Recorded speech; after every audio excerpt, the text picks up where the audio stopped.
So what's up? Magandang gabi sa inyong lahat mga kamamay. So nandito ulit tayo upang magbigay, maghatid at mag-refresh sa inyo tungkol sa ating mga buhay, pag-ibig. So at this moment of time, ang magiging topic natin sa gabing ito, gabi na po kasi ngayon, is mga sign na ang isang lalaki ay dead na dead sa iyo. Ibig sabihin, ang isang lalaki ay malaki ang gusto, ang isang lalaki ay talagang naghahabol sa iyo. Ito nga po sa video ito, i-share ko sa inyo yung mga bagay na dapat niyo pong malaman na ang isang lalaki ay dead na dead sa iyo. So don't forget to click the subscribe button at i-like niyo na lang po ang video ito. Malaking tulong na po yan sa ating channel. So kung nagawa niyo na po yan, maraming salamat at simulan na po natin ang ating topic ngayong gabing ito. So ano nga ba yung mga sign na ang isang lalaki ay dead na dead sa iyo? So number 1, lagi kanyang ibinibida. Yes, mga kamamay, bilang isang lalaki. Okay, o kahit bilang isang babae, sabihin na natin, hindi lang naman babae o hindi lang din naman lalaki ang laging nagbibida sa kanyang mga partner o sa kanyang partner o sa kanyang asawa. Lagi kanyang ibibida. Mapapansin niyo mga kamamay, sa tuwing mayroong chismisan, sa tuwing mayroong usapan, hindi mo napapansin, bumubuka na lang yung bibig mo o bumubuka na lang yung bibig ng isang lalaki para i-relate ka doon sa usapan. For example, ganito. Nag-uusap sila ng kanyang mga kaibigan tungkol sa ugali ng kanilang mga partner. Mapapansin mo, bigla ka na lang niyang ikukwento eh. Yun yung si Cordapia eh. Dati akala ko masungit pero nakakilala ko, ang bait pala, ang sipag pa, lahat na lang nasa kanya. Kapag ka ganyan ang ginagawa ng isang lalaki o ng isang babae sa'yo, yung tipong palagi kanyang ibinibida, okay? Lagi kanyang isinasali sa usapan, inire-relate, ikinukunek. Isa lang ibig sabihin yan. Pinagmamalaki kanya, proud siya sa'yo, masaya siyang kasama ka, o masaya siyang merong ikaw. Ibig sabihin lang ng mga kamamay, dead na dead siya sa iyo. Ikaw ba naman? Ipagyayabang mo ba ang isang tao sa mga kaibigan mo kung sakit siya sa ulo? Di ba? Hindi. Ipagmamalaki mo siya dahil masaya ka. Ipagmamalaki mo siya dahil maayos ang inyong relasyon. Ipagmamalaki mo siya, ibibida mo siya, imamarites mo siya dahil proud ka sa kanya. Yun ang isang dahilan. At isa yung sign mga kamamay na dead sa iyo ang isang lalaki o ang isang babae pag nakikita mo yan, nararanasan mo yan, at syempre nai-apply ng isang lalaki sa kanyang mga kaibigan. Kapag ka binibida ka, ibig sabihin, dead na dead sa iyo yan. So number 2, hindi kanya kayang tiisin. Yes, mga kamamay. Obvious na obvious. Kapag ka hindi kanya kayang tiisin, yung tipong pag nagkatampuhan kayo, lilipas lang ang ilang oras, siya agad yung magre-reach out sa'yo. Siya agad yung unang magbe-message sa'yo. Kahit na ikaw yung may kasalanan, nagmamatigas ka, siya yung nagpapakumbaba sa inyo. Ibig sabihin nun, dead na dead siya sa'yo. Mahal na mahal ka niya at hindi kanya kayang tiisin. Hindi niya kayang palipasin ang bawat oras, lalo na ang isang araw na hindi kayo nagkakaayos. Kapag kaganyan ang isang lalaki sa iyo, kamamay, sabihin, malaki ang gusto niya. Siya yung naghahabol sa iyo, high value ka sa kanya. Okay? Kaya mga kamamay, huwag niyo naman sanang abusuhin. Huwag niyo naman sanang gawin na mas lumayo ng lumayo sa kanya kung ang isang lalaki naman ay nag-e-effort para ayusin ang lahat. Baka kasi mamaya, gamitin yung advantage. Yung paghahabol ng isang lalaki sa inyo kahit na kayo yung mali, kahit na siya yung nagpapakumbaba para lang maayos, baka kasi mamaya lumaki yung ulo ninyo. Kung alam nyo nagkamali kayo, humingi kayo ng tawad. Huwag kayong magmatigas. Kasi po tandaan nyo, yung pagiging matigas nyo ng ulo, yung pagpanig nyo sa kamalian, wala po kayong magandang makukuha dyan. Mapapasama kayo. At kapag hindi ka marunong tumanggap ng pagkakamali mo sa sarili mo, hindi magiging masaya ang inyong relasyon. Hindi magtatagal. Okay, lagi pong sa pahiwalayan. Lagi niyo pong tatandaan ng isang relasyon, nagtatagal yan kung parehas kayong nakakaunawa. Parehas kayong nagsisisi. Parehas kayong marunong umamin ng pagkakamali. Diyan po talaga tumitibay ang isang relasyon. Kasi may iwasan niyo po yung mga bagay na dapat pala ay hindi niyo ginawa. May iwasan niyo yung mga bagay kung saan kayo nagka-problema noon.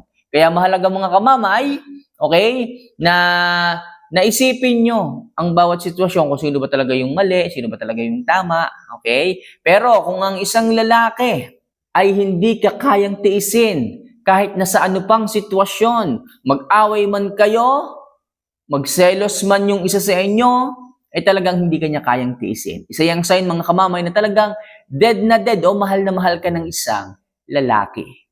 So number 3, dumadalas ang pagiging seloso niya. Yes mga kamamay, pag napapansin mo na madalas siyang nagsiselos, lagi na siyang nagtatanong, "Uy, sino yung kasama mo kanina? Oy, baka mamaya, alam mo na, baka mamaya, nanliligaw na sa'yo yun ha.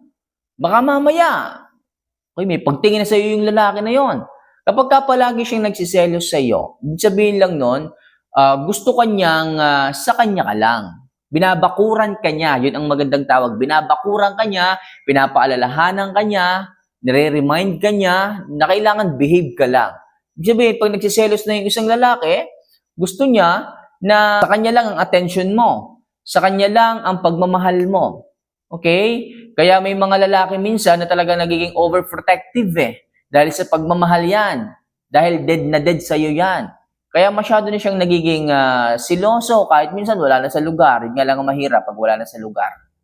Kaya kung ako sa inyo mga kamamay, kung ang isang lalaki nagsiselos, madalas magselos, lambing-lambingin nyo lang. Ipaliwanag nyo lang kung bakit ganito, bakit ganyan. Pero huwag nyo sanang sasabayan. Baka mamaya, nagsiselos na nga yung lalaki, sasabayan mo pa, tataasan mo pa ng boses, hindi talaga kayo magkakaige. Hindi talaga kayo magkakasundo. Kaya, kung makikita mo, palaging nagtatanong, palaging nagchat-chat, nag-update sa'yo, naging siloso na, dumadalas na yung pagsiselos niya sa mga nakakasama mo, ibig sabihin lang nun, dead na dead siya sa'yo, ayaw kanyang mapunta sa iba o ayaw kanyang ma-develop sa iba. So next, dahil palagi kanyang tinitingnan. Yes mga kamamay, ang isang lalaki ay dead na dead sa'yo kung palagi kanyang sinusulyapan o tinitingnan. Okay? Especially kung halimbawa, hindi pa naman kayo. For example, kaibigan mo lang to o nakasama mo lang sa trabaho, sa gimmick, sa gala. Kapag ka palagi kayo nakakasama or something na nakikita kayo, palagi siyang tumitingin sa'yo, palagi siyang sumusulyap sa'yo, kahit napakalayo mo, mapapansin mo, nakatitig siya sa'yo, kahit malayo. Kahit isang, kahit ang layo ay mga dalawang bahay ang agwat, mapapansin mo, sumusulya pa rin siya sa'yo. Hindi mo man yan makita madalas, pero mapapansin mo. Mapapansin mo na siya ay nakatitig sa'yo, tapos pag nakita mo siyang nakatitig sa'yo, bigla na lang siyang babaling ng nilingon, ng tingin. Ganyan po yung mga lalaki na dead sa isang babae. Hindi naman po, pag sinabing dead na dead, sa mga mag-asawa lang po ito. Pwede rin po ito sa stranger, pwede naman po ito sa mga kaibigan ninyo na may lihim na pagtingin. Pwede po yun. Pero kung nakikita nyo na madalas tumitig sa iyo ang isang lalaki, malamang sa malamang, meron na yung nararamdaman. It's either pagnanasa, kagustuhan, o pag-ibig. Okay? Doon lang sa tatlo iikot yan. Kaya kamamay, kung ako sa inyo, pag napansin nyo na nakatitig sa inyo yung isang lalaki, tanungin nyo na, bakit ka nakatitig? May dumi ba ako sa mukha? Yung mga ganyan. Pero isa lang ang ibig sabihin ko dyan, ang isang lalaki ay may pagtingin sa iyo, dead na dead yan sa iyo. So next, madalas siyang nahihiya o namumula kapag ka nakikita ka o nakakausap ka. Yes mga kamamay, natural reaction po ito ng katawan o ng sistema ng isang lalaki o ng isang babae. Kapag ka lumalapit si crush, lumalapit yung lalaking gusto nila, namumula. Ibig sabihin, natural reaction po yun ng katawan dahil nga hindi ka komportable na kausap yung lalaking mahal mo, yung lalaking nagugustuhan mo. Kayo nga mga kamamay, di ba, na naranasan nyo na yan. Okay, mag-comment naman sa baba kung sinong nakaranas ng ganyan. Namumula o kaya naman ay nahihiya kapag kakaharap o kausap niya yung taong mahal niya o yung gusto niya. Di ba, nangyayari yan.